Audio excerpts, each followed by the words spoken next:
Out and About TV, travel, adventure, and RVs.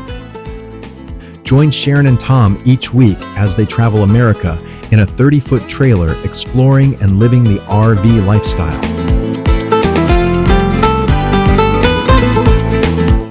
From trip and product reviews to RV show reports and an unfiltered look at life on the road.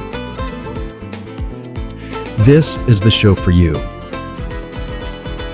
Welcome.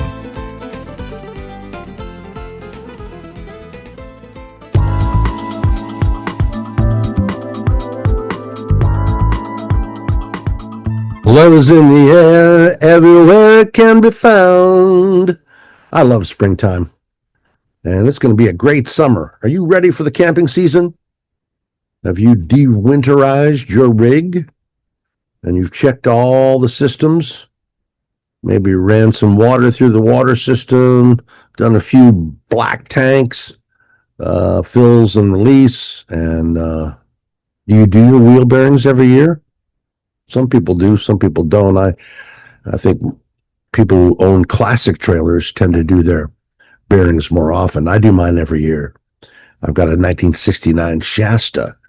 We are shopping for a new rig, and we're going to talk a little bit about that this episode.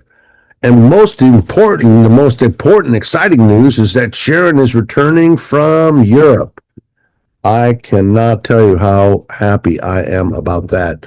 So we're going to let her get settled in and everything like that, and look at all of her notes and everything. But next episode, I think we'll have her back, and she's excited about sharing some of the recipes and some of the adventures that she had over there across the pond, as it were, in jolly old England. Let's see, she went to Amsterdam, Paris, London, and a few other places.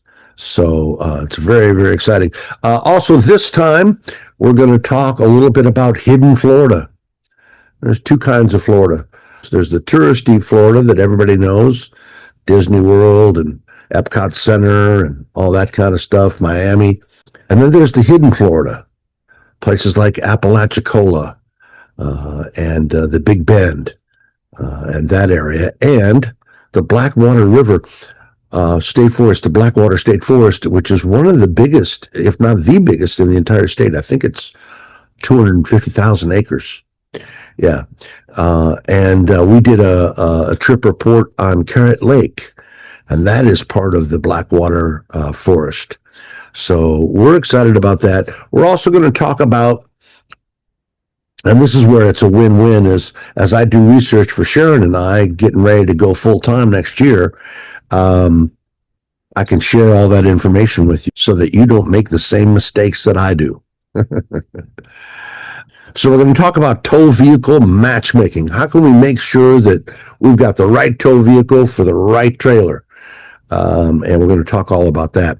Looking forward, we're working on trying to get some interviews. I had a leader she's a real leader, and we're going to talk about her in the episodes. We cover the content creators. We're looking to be your clearinghouse for all these different broadcasters, and we're going to highlight one every week and tell you a little bit about what they cover and what kind of style they have, and so you can find your tribe. Yeah.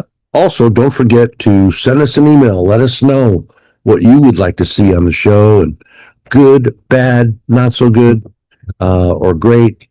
Please let us know what you think. We appreciate that. So we've requested some interviews. Going to do some product reviews. We have 2 products coming in. I won't tell you, I'm going to surprise you, but we're going to be doing 2 product reviews. We'd love to see your rig. Send us a picture of you and your significant other, or just you outside of your rig. We'd love to see that. And we'll send you a sticker for doing so. We're also going to be doing a monthly giveaway of the new Out and About t-shirt. I'll show you the design next week. And so we're going to have Out and About t-shirts, and that's kind of exciting. And we're also having our viewer letters. So we had Ken and oh heck, I forgot their name, but they sent us a letter about carbon monoxide. They had carbon monoxide in their trailer and woke up, dizzy and out of it. And so that was last episode. That was episode number 9. Check that out in the safety things. So we're excited that you're here. Thanks so much. And let us know what you want to see. It's an exciting time in RV land. Lots going on. We'll have the news for you as well. And we appreciate you being here. You buckle up. Let's get after it. Away we go.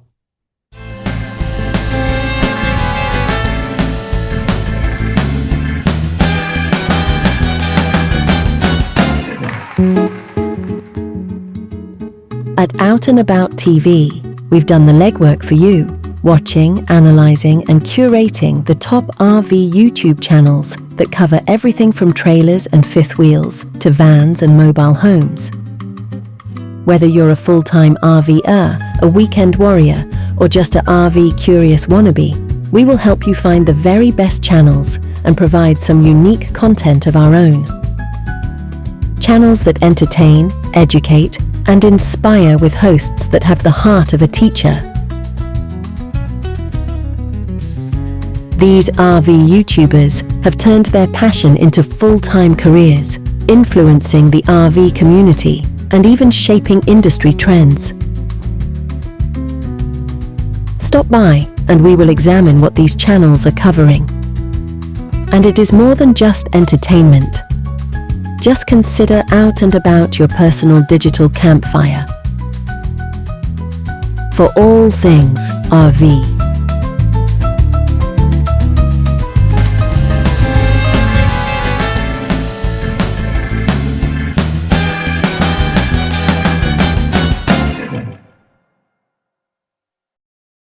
The RV industry has a problem, and it's not just a few bad apples. From ripped roofs to rotting floors, from leaks to broken frames, too many RV buyers are getting stuck with a nightmare on wheels, with zero help from the manufacturers. But one woman has come to their defense and has spent years documenting RV disasters on a popular YouTube channel, with hundreds of gut-wrenching stories from people who have spent $80,000, even $800,000, on brand new RVs, only to watch them fall apart. She has been unrelenting in her David versus Goliath efforts. There is no other industry where a buyer can spend upwards of $100,000 and sometimes more, and then have the manufacturer simply turn their back on customers when they report serious product quality and safety issues. When owners of defective RVs hit a brick wall with their dealer and slash or the manufacturer, they turn to only one person for help, Ms. Liz Amazing. Over the past 10 years, she has become the go-to consumer advocate, helping RV buyers who've had problems with their new RVs they have purchased, sometimes with their life savings, and often with manufacturers not only turning a deaf ear, but also, in our minds, sometimes actively working to hinder her work. Viewers of her popular YouTube channel not only get an eye-opening education on what mistakes to avoid when shopping for an RV, but in some cases actually get assistance in rectifying their situation with repairs, financial remuneration, and in a few rare cases, a buyback of a defective rig. To date, her numbers have grown to an impressive level, with more than 220,000 YouTube subscribers supporting her work. Her site has also seen almost 50 million views. Perhaps most impressive is that, to date, she has assisted in more than $2.3 million in buybacks of defective rigs from the major manufacturers. No other consumer advocate has achieved her level of success, and to our knowledge, she is the only consumer advocate RV buyers can turn to. She has single-handedly helped hundreds of RV owners who, through no fault of their own, have found themselves behind the wheel of or pulling a defective product down the road. Her new book, A Clear, Honest RV Buyer's Guide, tells buyers which RVs are worth the money and which motorhomes or trailers to avoid like the plague. It is available in both print and digital e-book formats. Readers can also see the backgrounds of many manufacturers, the types of RVs they make, and what makes each brand unique.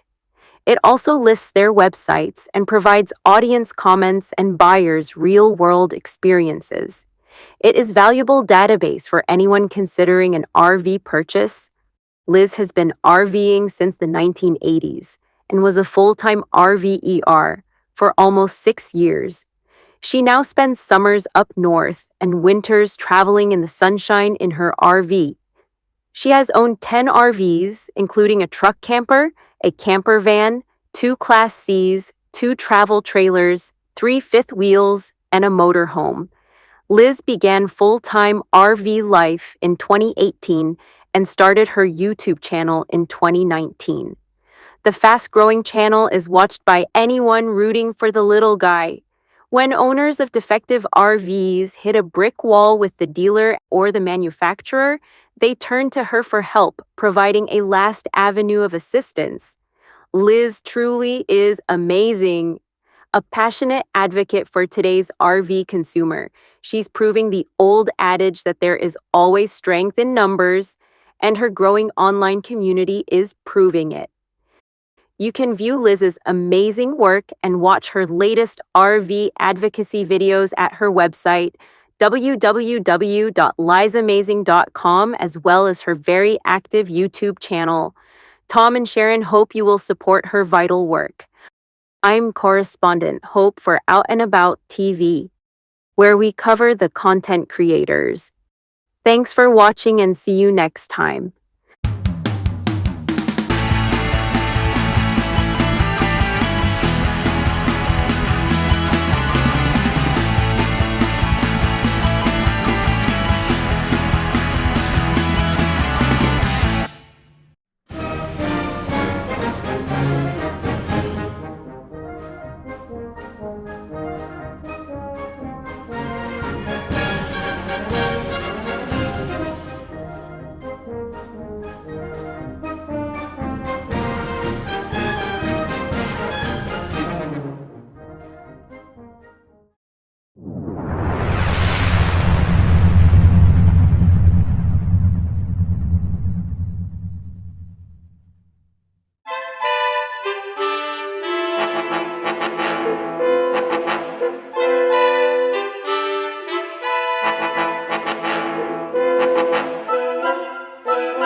Matchmaker, matchmaker, make me a match, catch me.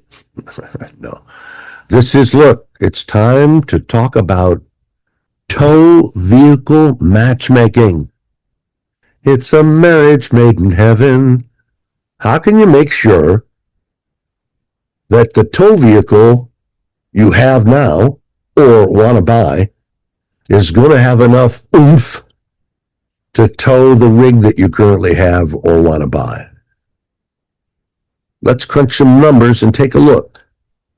By the end of this segment, you'll be able to matchmake your trailer and tow vehicle into a partnership better than your first marriage. First, let's understand that there are 2 completely different jobs that your truck is doing when you're towing. And perhaps that's where the confusion sometimes sets in. Towing capacity, you'll hear us talk a lot about that. Towing capacity is how much weight the truck can pull down the road behind it. That's really the big number that you see in commercials. That's really the big number that you see in commercials. But payload is how much weight the truck can carry on its own suspension, and that includes everything in and on the truck: people, gear, and the tow weight, which we're going to talk about. It's a portion of the trailer's weight that presses down on your hitch. All your gas, a full gas, 50-gallon gas tank, all of that is part of your towing capacity. Towing capacity is how much weight the truck can pull down the road behind it. That's the big number that you see in commercials. But payload is how much weight the truck can carry on its own suspension. And that includes everything in and on the truck: all the passengers, all your gear, and the tow weight, which is the portion of the trailer's weight that is pressing down on the hitch and thus on the rear end of your truck. At the same time, your trailer also has its own cargo limit called its carrying capacity. That's how much stuff you can load inside the trailer without exceeding its ratings.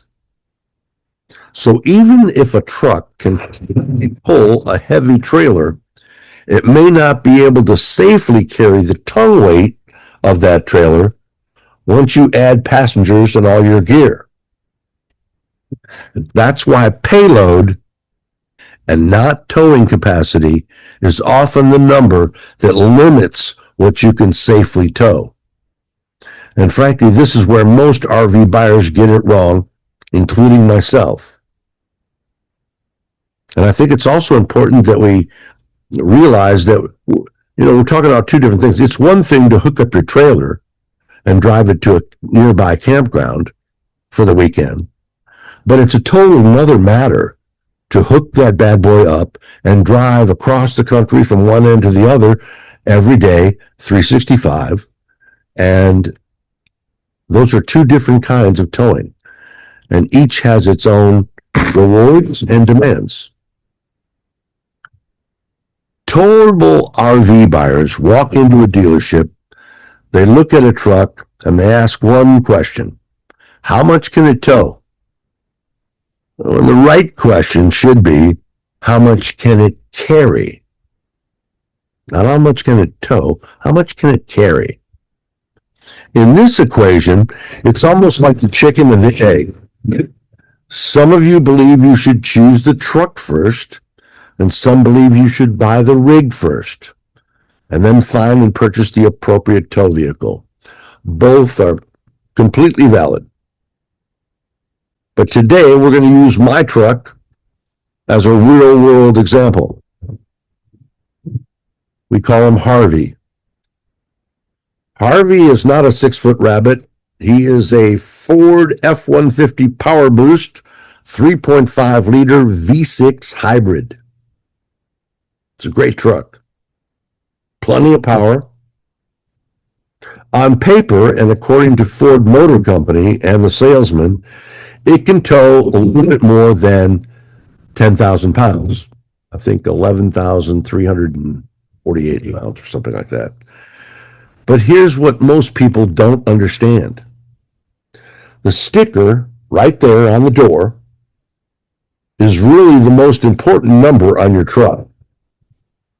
It says, and it's different for every vehicle, the combined weight of occupants and cargo should never exceed 1,343 pounds. That's your payload. That's your real limit. Let's see if we can explain the payload more simply.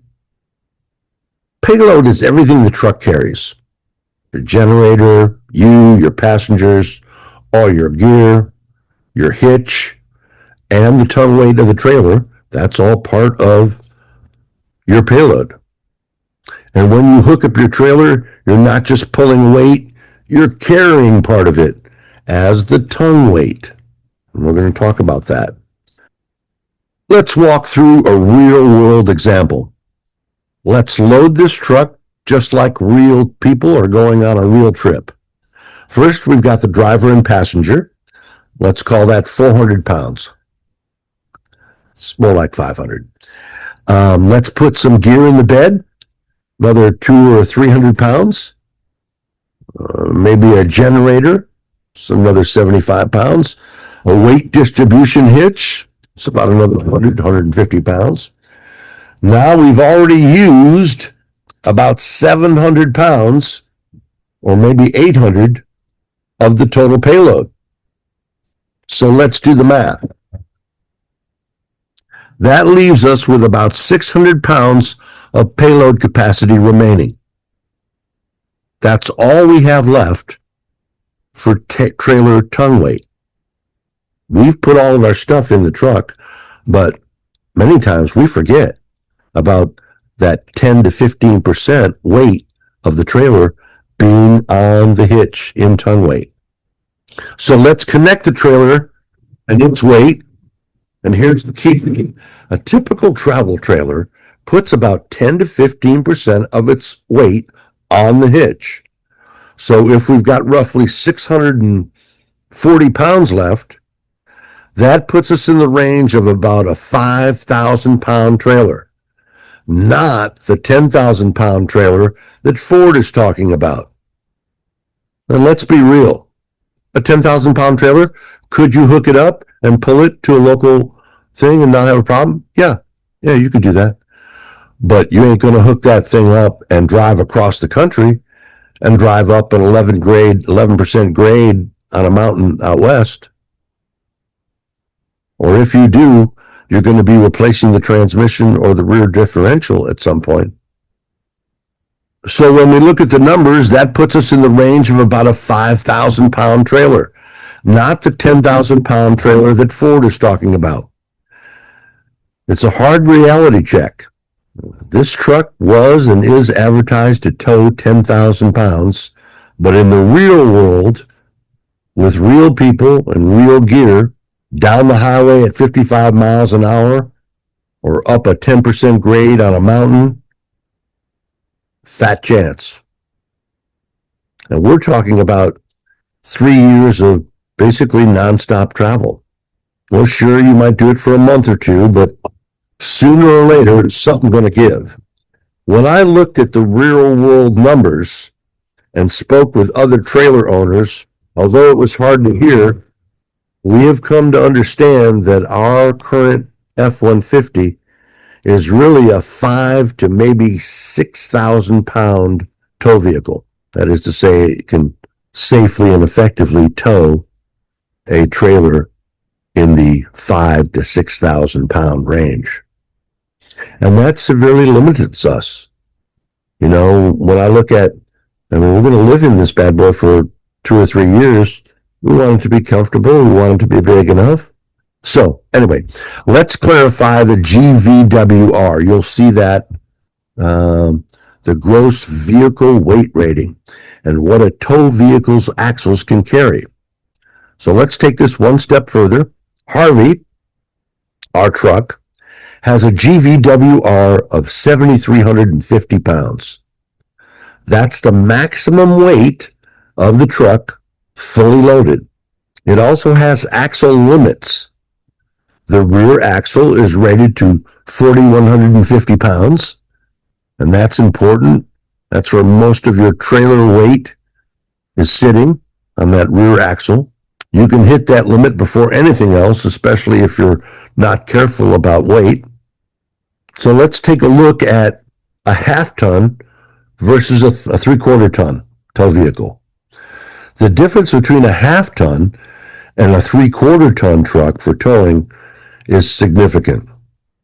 Half-ton trucks like Harvey are great for lighter travel trailers and weekend camping, but once you start getting into slightly heavier trailers, or especially fifth wheels, you need more payload. You need a heftier truck, man. That's where a 3/4 ton truck comes in. More engine, more suspension, more axle capacity, a better transmission, more payload to work with. The biggest mistake people make is buying the trailer first and the truck second. We did it in reverse. but it is an ouch either way. Folks see a number in a brochure or hear about it from a salesman, as we did, and they assume they're all good, but they end up way overloaded before they even leave the damn driveway. So here's the real takeaway. Please learn from my pain.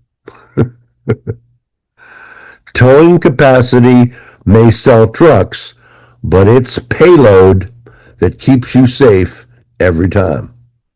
Towing capacity may sell trucks, but it is payload that will keep you safe every time. If you don't understand these stickers, you don't really know how much your truck or tow vehicle can tow. And that's how you match the right truck to the right trailer. If you don't understand the stickers on the inside driver's door on your tow vehicle, then you really don't know what your truck can tow, and you need to get with some of your friends in the forum, read about it until you do understand it. And when we break down our real world numbers and what they actually mean from the stickers on Harvey, the first one is the shocker. Our payload equals just 1,343 pounds. That's the money number. And as it says on the sticker, the combined weight of occupants and cargo should never exceed 1,343 pounds. Translation, that 1,343 pounds must cover you and all your passengers, all the gear in the truck, your hitch, the trailer's tongue weight, and the weight of gas and water. It all adds up. So the F-150's GVWR and the max truck weight is 7,300 pounds. And put simply, that's the truck and everything in it, plus the tongue weight from the trailer. And that's because Harvey's axle ratings are 3,900 in the front and 4,100 pounds in the rear. And of course, as we talked about, the rear axle is critically important. And as we've seen, the trailer's tongue weight is the portion of the trailer's total weight, usually 10 to 15%, that presses down on the hitch of your truck. And it is of vital importance. And it's the most misunderstood. It's a big factor in safe towing and not having a lot of sway. For a typical travel trailer, tongue weight should be about 10 to 15% of the total. And that means if you have a 6,000 pound trailer, you're looking at roughly 600 to 900 pounds in tongue weight sitting directly on the rear of your truck. That weight counts against your payload, not your towing capacity. This is where many people get into trouble. Too little tongue weight can cause the trailer to sway dangerously at high speeds, while too much can overload your rear axle and suspension. The goal is to strike the right balance. Proper tongue weight helps keep the trailer stable, improves your steering control, and ensures that the weight is distributed safely and evenly between the truck and the trailer. This is where a weight distribution hitch can make a big difference, as it helps spread that load evenly across the front and rear axles of the truck. I won't drive a rig without a weight distribution hitch and anti-sway system. Just ain't going to do it.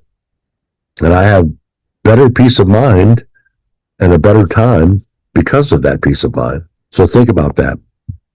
But even with the best hitch setup, you can't cheat the numbers. Physics is physics.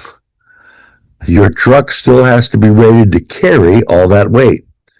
And understanding tongue weight and factoring it into your payload calculations is one of the keys to matching the right tow vehicle to the right trailer and staying safe on the road. So, just to recap, in our real-world scenario, let's do the math and see how much trouble I'm really in. Step 1, let's load the truck. Driver and passenger, 400 to 600 pounds. Gear, 200 pounds. Hitch, 100 to 200 pounds. Total used pounds, about 7 to 800. Step 2, so what's left? 1,343 minus, let's say, 800 equals 543 pounds of remaining payload. Step 3, given that, then realistically, how much trailer can Harvey the 150 tow? Using the 12 to 13% of tow weight as a guideline, we take 643 pounds and we divide that by 0.13, and that equals a trailer that's 4,900 pounds or less. So that's a limiting factor right there. You'll have to find it maybe built out of fiberglass, and I don't know, maybe it's a tent. But it's a trailer that's, really 4,900 pounds, 5,000 pounds max, or less. That's much more realistic, especially when we're talking about crisscrossing the nation day after day for several years. As I said, it's one thing to load up the trailer and go to the local lake. It's another thing to go out across America, up the side of mountains and all the rest of it, or down to South America or up to Alaska. So here's the brutal, brutal truth. Tom is kicking himself out in the parking lot. The window sticker and the salesman says that your truck might be ready to tow 10,000 plus pounds, but in reality, in the real world, with real people and gear, this truck would only be happiest pulling about 5,000 pounds, maybe 6,000. It's not optional. It's a law of physics. And I'm going to have a talk with Sharon, and we're going to have to talk about it and talk through it. And when we look at all that, I feel we must do one of two things. Either one, settle for a lighter, smaller trailer, or buy a bigger, stronger truck. I know we just bought the truck back last fall. I love that truck. But the numbers are the numbers, and physics is physics. So we either settle for a lighter and smaller trailer or buy a bigger, stronger truck. It sucks, but it's simple. We'll see you out and about.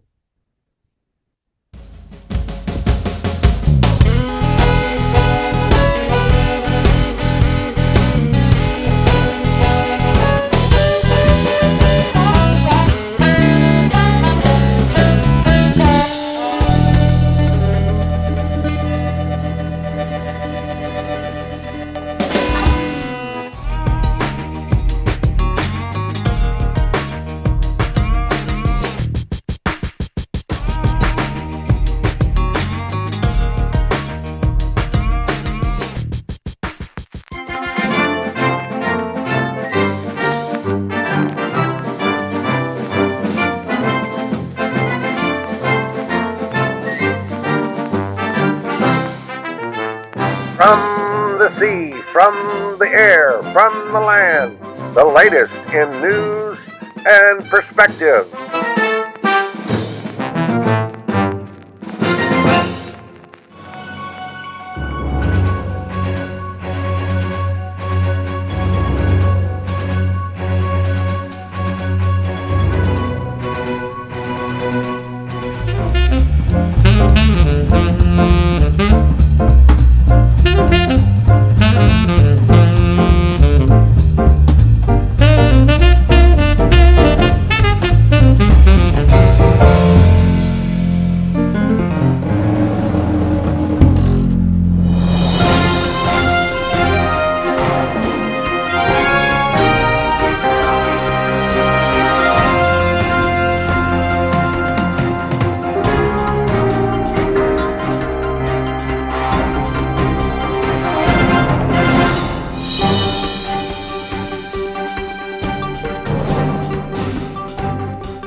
Each week, we'll give you the very latest on news from the RV and camping industries.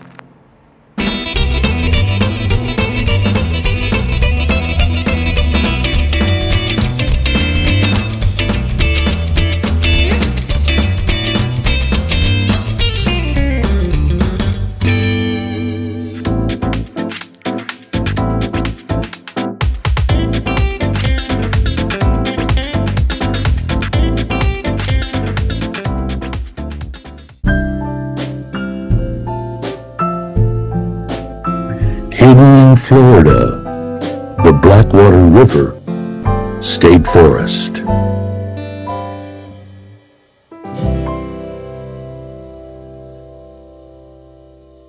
For this week's trip report, we're heading into what I like to call hidden Florida. There's two kinds of Florida. There's Central Florida and South Florida. Everybody knows Orange Groves, Mickey Mouse, all that kind of, but there's a hidden Florida. There's old Florida. Towns like Apalachicola, Milton, other places like that. It's what I like to call hidden Florida, the kind of place most people drive right past on their way to the beach. We're talking about the Blackwater River State Forest, located in the Florida Panhandle, just north of Milton, near Pensacola, Florida. This is one of the largest forests in the state of Florida. It covers more than 200,000 acres of protected land, and the moment you get off the main road and into the forest, everything changes. And by the way, you don't have a cell phone signal, most of it. The traffic disappears, and at the moment you get off the main road and into the forest, everything changes. The traffic disappears, the noises fade away, and you're surrounded by tall, straight, longleaf pines and open sky. It's the kind of quiet that's getting harder and harder to find. Now, here's what makes this place truly special, and there are a number of things, but one thing that sticks in my mind is you're only about 45 minutes away from the beaches of the Emerald Coast, which are some of the finest beaches in the entire world.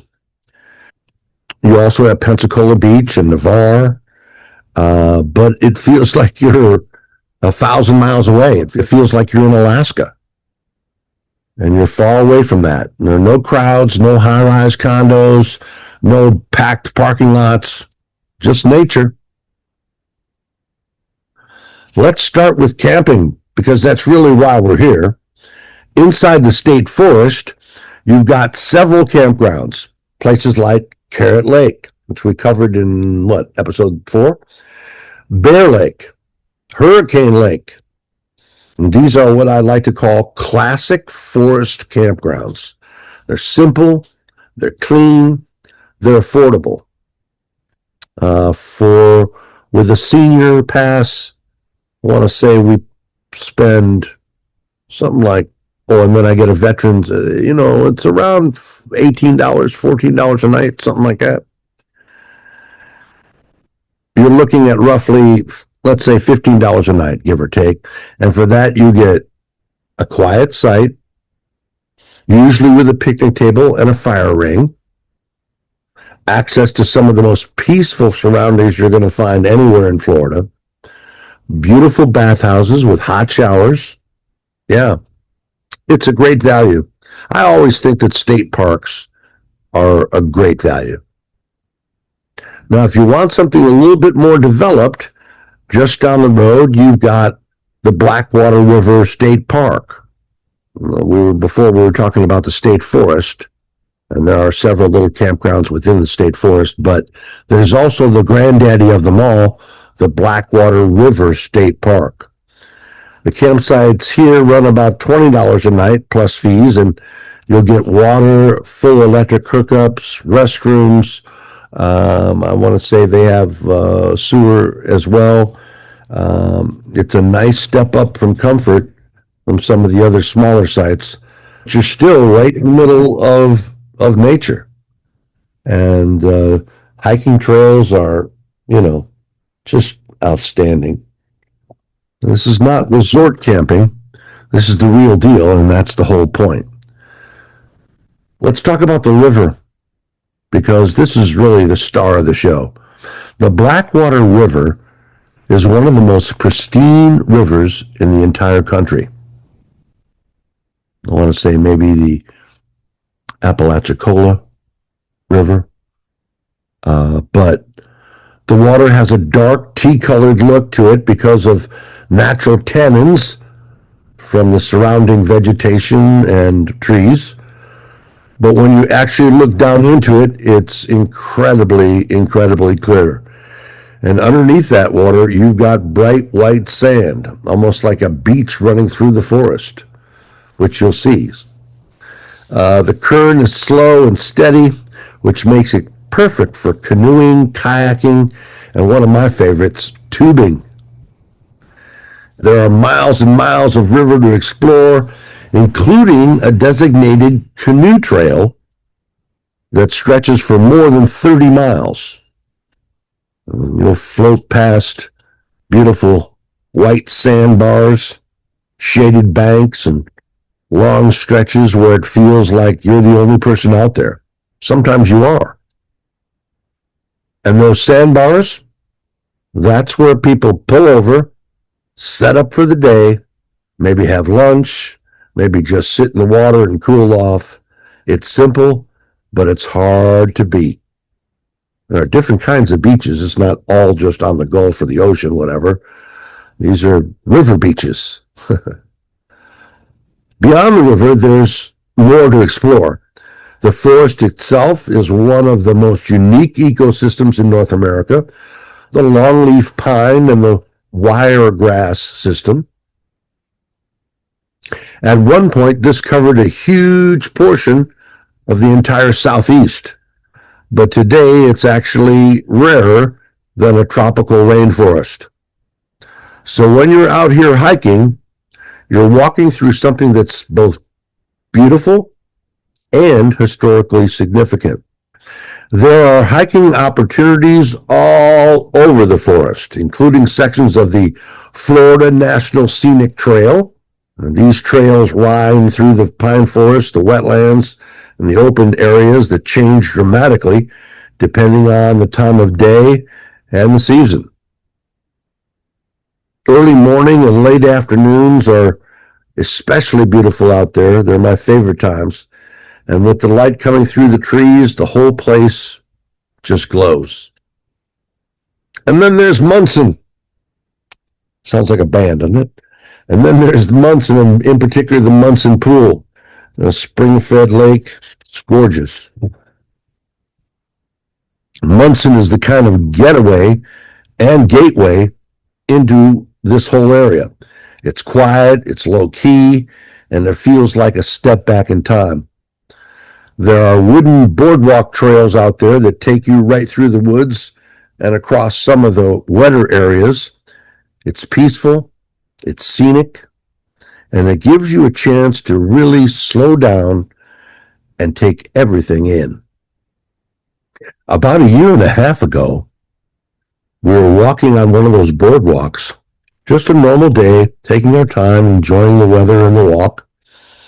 And out of nowhere, a Florida panther walked right past. Now, I'm not talking about seeing something off in the distance. This guy was fully in charge, and he walked. No, he didn't walk. He sauntered. He sauntered past like he owned the place. We just froze against the boardwalk fence. Yeah. And they're still out there, but there aren't too many of them. He just kept walking, quiet and completely unaware of us, not concerned. Anyway, it was truly spectacular, and that's something you don't forget. And there are a lot of things like that, floating down the river in the heat of summer, the nice cold river. It's truly spectacular. And it's a reminder that when you're out here, you're not in a theme park. You're in real wilderness. There are bears out here. There are wild turkeys, wild boar, deer, alligators, river otters, and yes, the occasional apex predator moving through the same space as you are. So give them some space and some respect. So stay aware. You respect it. You appreciate it. And now let's bring this all back around. If you're looking for crowded campgrounds and organized activities and a lot of amenities, this probably isn't your gig. This ain't your place. But if you're looking for a quiet, spacious, clean water, great hiking, a chance to unplug and actually breathe some clean air, well, this might be one of the most underrated camping destinations in the entire state of Florida. And the best part, when you're ready to head back to civilization, grab a good meal or hit the beach, you're less than an hour away from all those things and the beautiful Emerald Coast. You can get the best of both worlds. Hidden Florida, so far and yet so close. I'm Tom for Out and About TV.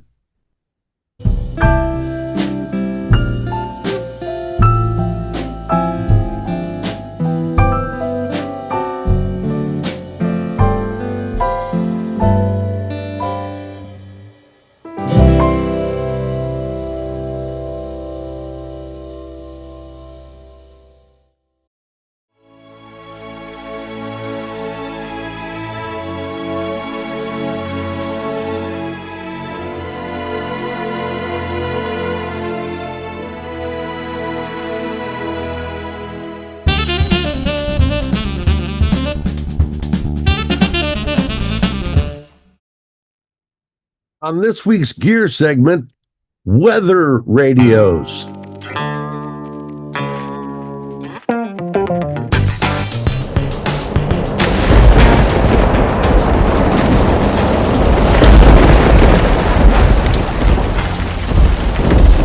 Hey, this week we're talking about something that doesn't get a whole lot of attention, but probably should. Weather radios. This is one of those pieces of gear that you don't think you really need until the day you actually really do need one. A weather radio is basically your direct line to the National Weather Service. It doesn't rely on cell towers, apps, or the internet.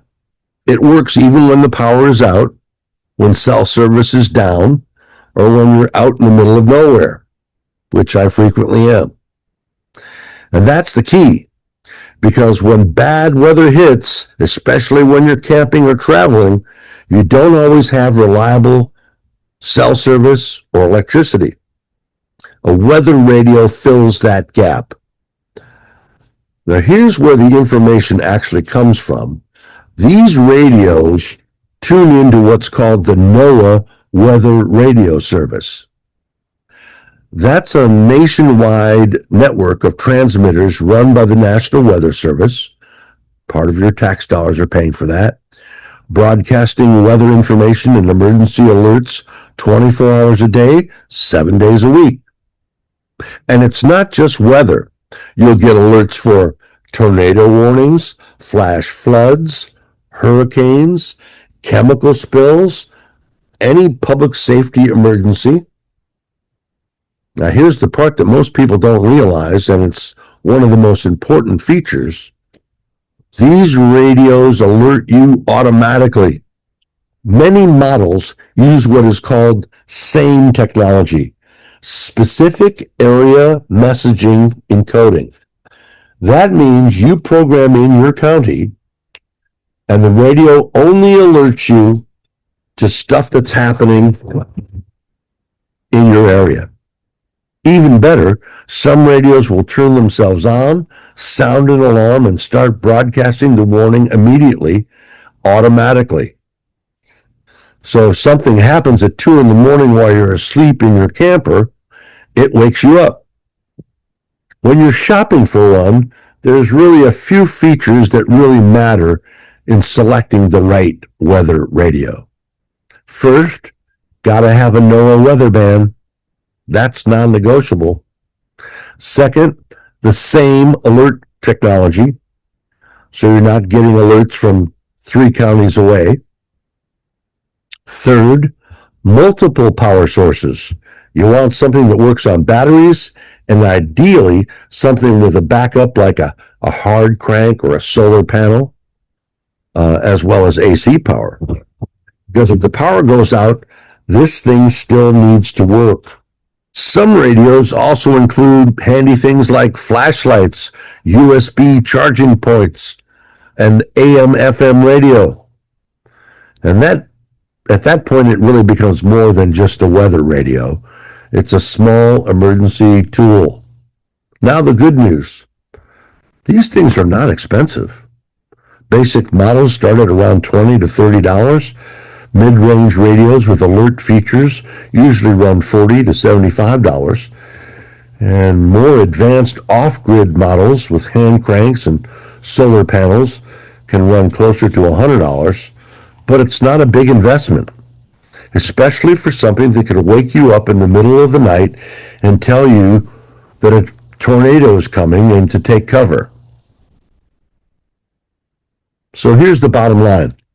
A weather radio is one of those things you hope you never knew. But when you do, it can make all the difference.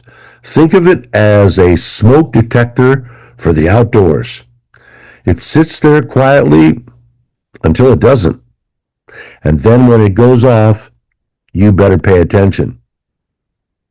So let's look at some of the top product solutions for high quality weather radios. First one I liked was one that one of my cousins had. It's a Midland WR120. And the cool thing about this is it comes in an RV version and a home base version. If you're looking for a solid, reliable weather radio for your RV or your home, take a look at the Midland WR120. It's one of the most popular NOAA weather radios out there, and for good reason. It plugs in, it's easy to set up, it includes the same alert technology. You can program it just for your company or for the entire region. You can set your alert preferences and then just let it sit quietly in the background. When something serious does happen, it turns on, sounds the alarm, gets your attention, and gives you important information. For most people, this is the go-to option. Simple, dependable, and usually priced somewhere in the $40 to $50 range. Another offering from Midland is the Midland ER10. This would be the best compact and budget solution, I think. If you want something small, simple, and inexpensive, the Midland ER10 is a great option. It's a compact battery-operated weather radio that you can toss in a drawer, keep in your camper, or even throw in a backpack. It still gives you access to the NOAA weather alerts, but in a much, much smaller package. There's no complicated setup, no frills, just basic, reliable radio that does what it's supposed to do. And around $25 to $30, it's an easy add-on for just about anyone. When we look at being off-grid and need an emergency solution, let's look at the Eaton Scorpion 2. You're spending time boondocking, you're off-grid, and you just want something a little bit more rugged, take a look at the Eaton Scorpion 2. It's more than just a weather radio. It's an all-in-one emergency tool. It includes a hand crank, solar charging, a built-in flashlight, a USB port so you can charge your phone if you need to. So you got a solar thing and a crank to charge your phone. So even if the power is out and your batteries are dead, you can still generate some power and get some weather updates. It's a great option for boondocking, camping, or putting together a basic emergency kit. You do have an emergency kit, right? First aid kit, water purification, that kind of thing. And you can't beat the cost depending on the model.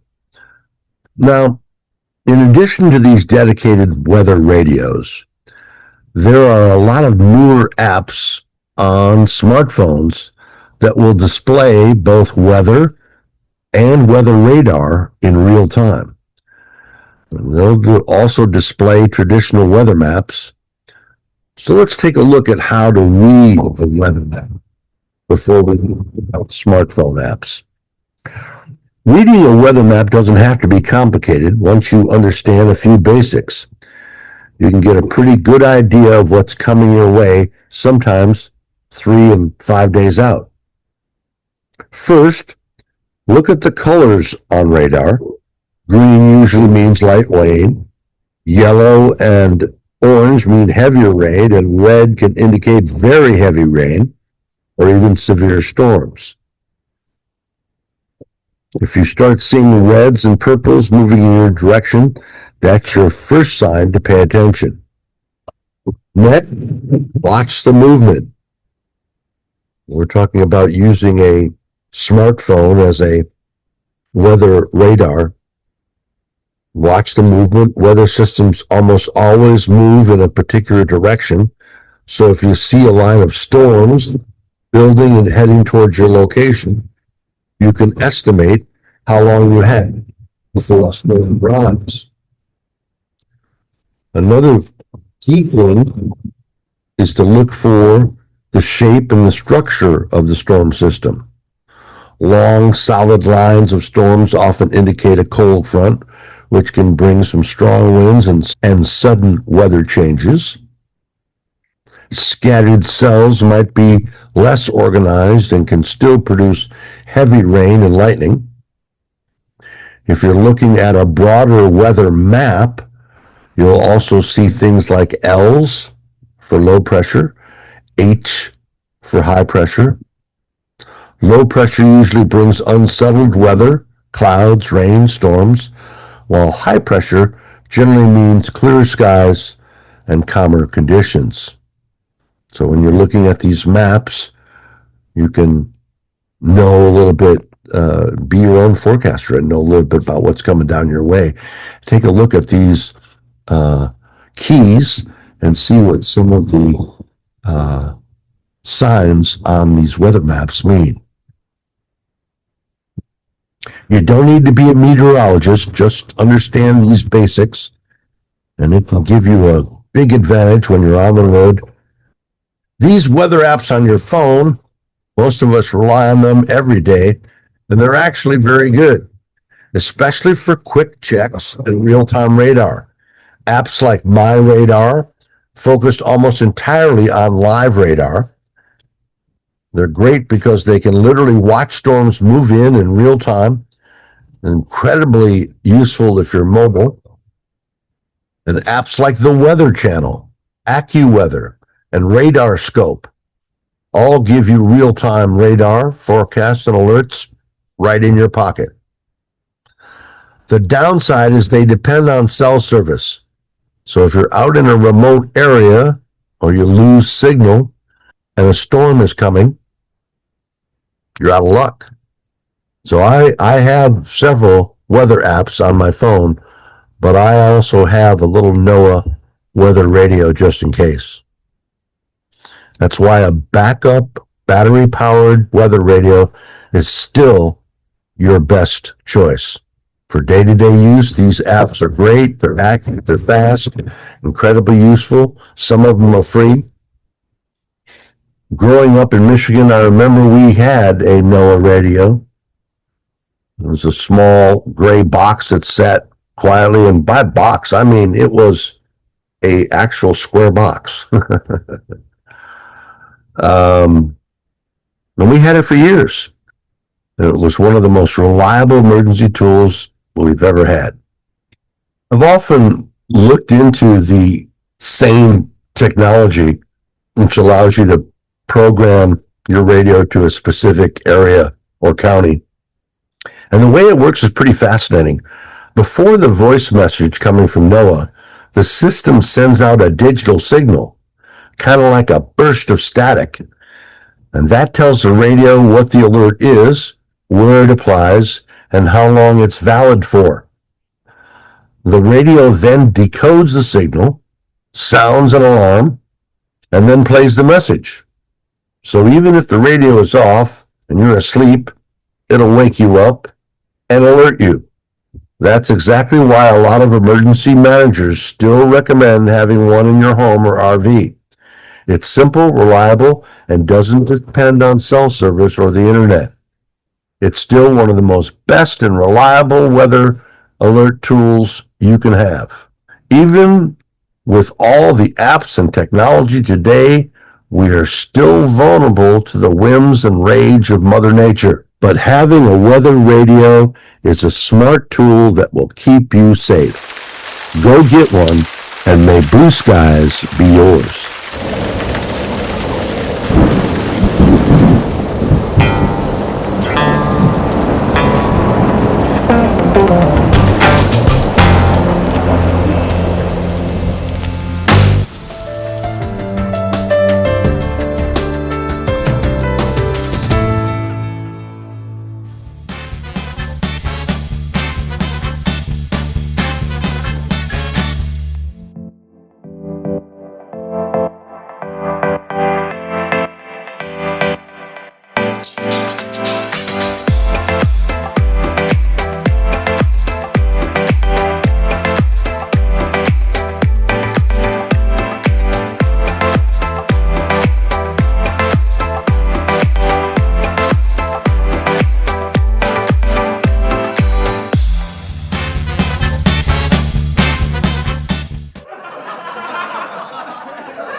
Hey, thanks so much for coming by. We really appreciate it. Your weekly get-together as we cover the content creators and the wonderful world of RVing and camping and being outdoors. Yeah? Let us know what you would like to see on the show. If you've got any ideas, suggestions, comments, criticisms, we would love to hear from you.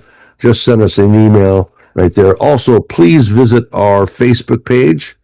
We're having a lot of fun over there talking about different issues and putting the tribe together. Check out our Facebook page. Just search for Out and About TV. And what else we got going on? We got some interviews coming your way, and your picture of your rig. You're going to send it to us and maybe win a free t-shirt. I'm Tom McAuliffe, the man with the perfect face for radio. Thanks so much for coming by. Please like and subscribe. Come back and see us next week, and I'll see you out and about.